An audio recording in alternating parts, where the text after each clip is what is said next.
When I got here to the University of Alabama, one of my friends on the speech team, Eric, he encouraged me to start writing poetry, and so I did, and here are a few of the poems I wrote. The first one's called The Box. I wrote this in response to somebody who asked me why I get nervous around police officers. Right. I wake up every morning and climb into my box. I have become accustomed to living with my eyes closed.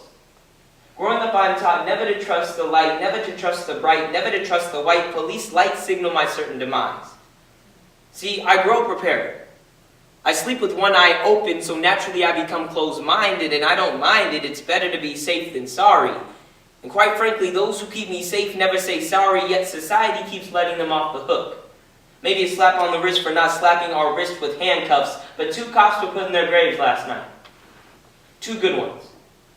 4 more will be tomorrow. The next day 6, and I get sick just thinking about the actions of the few stigmatize the many.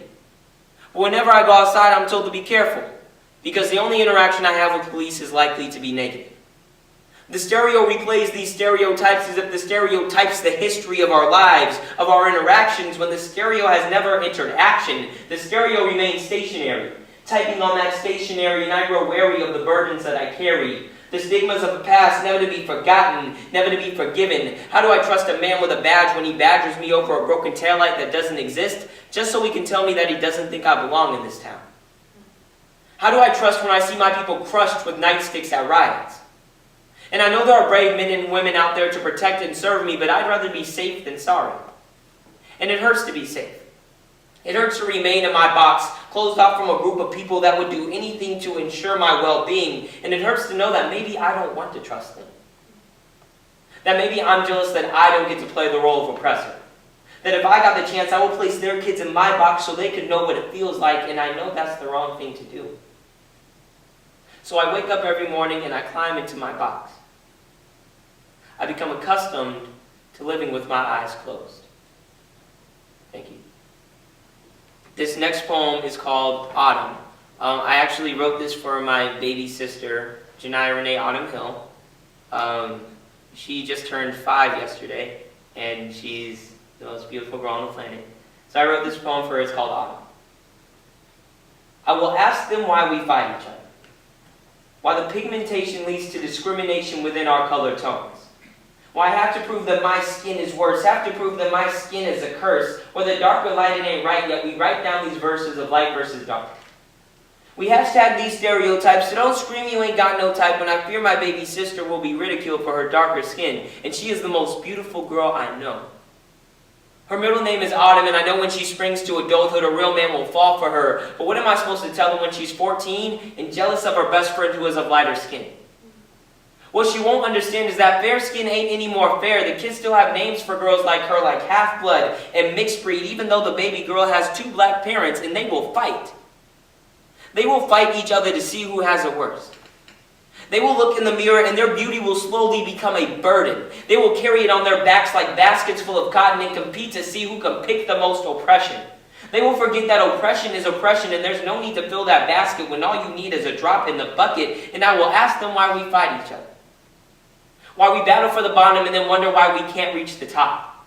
We are no longer exceeding expectations. We are expecting to have excuses. We have turned our tone into a crutch instead of a launching pad. Listen, when you're aiming so low, it is impossible to shoot for the moon. Remember that growth is just a conversation away. This next poem is called Modern Day Cleopatra. Now, I'm going to tell you guys now, all women are queens. And if you are going to approach a woman who is a queen, you need to approach her like a king. And if you don't, well, it might not turn out that well. And that's actually why I wrote this poem, because I was immature in the situation, and yeah, so it didn't turn out well. All right. Modern Day Cleopatra. As I built my empire of intellect, I never took the time to heed the warnings of my history books. I never considered the curse of your kindness a cause for my concern. Yes, my friends told me you were trouble, but I preferred rubble over the rubies of the kingdom that I had built. See, your looks alone have turned masters into minions, and I find my stained soul a servant to your bidding. See, you have had the upper hand since I laid eyes on you. You gave me just enough to appear you would give in, and as a result, I have given you my everything. I have gave into your will, modern-day Cleopatra. You are the sweetest of poisons I know. Even as I die here partaking in your presence, I struggle to break away from what appears to be pure innocence. You have molded the master manipulator into a puppet playing patty cake with feelings he's never known. You have single-handedly disintegrated an empire. Emotionally atomic Guantanamo Bay cannot contain you. My desire to acquire your essence sickens me, though I still try to get mum. Modern-day Cleopatra, I now realize that I have entered a battle that I will never win. Your mind, your beauty, your essence, your independence, your very voice has the power to topple empires. And as I wander the wasteland that was once my wondrous domain, I tip my hat off to you, modern-day Cleopatra. Because the day I break away from your spell is the day after I've given you my all. This last poem I have is called Correction. I wrote this poem a long time ago. It was around the time of the Michael Brown incident. And I just found it the other day and I was like, oh, I should do this one. Alright, it's called Correction. I'm trying to get free listening to Be Free by J. Cole. Reminded of the fact that I get nervous at the sight of police lights and a news site tells me I'm more likely to get shot, something I shouldn't take lightly.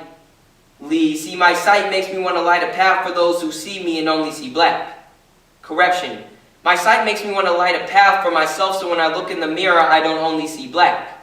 But I turned off the lights and forgot where the switch was, and as I feel around the room and search for the switch, I consciously make sure I don't find it. At the same time, I tell others I don't know where it is and use that as an excuse to not take flight. See, my color is my crutch.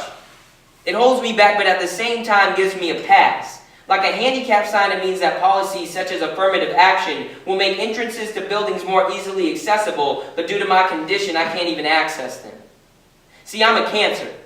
Everyone talks about fixing me without ever coming up with a solution. I'm a problem, one that would be better off dead in the street. I use negative connotations to reflect the negative assumptions that follow me like a 5-ton ankle weight. Assumptions that lead cops to draw weapons. Assumptions that lead Crips to draw weapons. Assumptions that lead Cribs to draw weapons as the white suburban dad teaches his 9-year-old to shoot an Uzi before she learns how to read a chapter book. You can tell me whatever the hell you want, but don't expect me to listen. Don't expect me to be cool. Don't expect me to heat up. In fact, how about you stop making assumptions? Or better yet, assume nothing. Assume ambivalence, indifference, neutrality. Assume that I'm just here to be here and hear what I'm saying. Don't be afraid to listen. Don't be afraid to drop your guard for just a split second. Open yourself up to the vulnerability that is attention.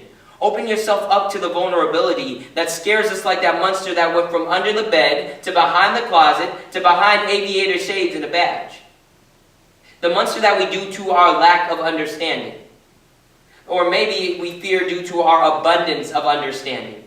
Our understanding that if they are standing under the same roof as me, they will be watching me, waiting for a correction, looking for correction, wishing for correction, trying to create a reason to turn me into MSNBC's savior and Fox's thug. If you feel uncomfortable right now, get used to it. I believe they call that white guilt. I bet that stuff sucks. See, I live with black guilt, which is more like everywhere I go, people are waiting for correction, looking for correction, wishing for correction, trying to get me to slip. Because if they catch you slipping, you are D-O-N-E, done. Done. Done like this poem.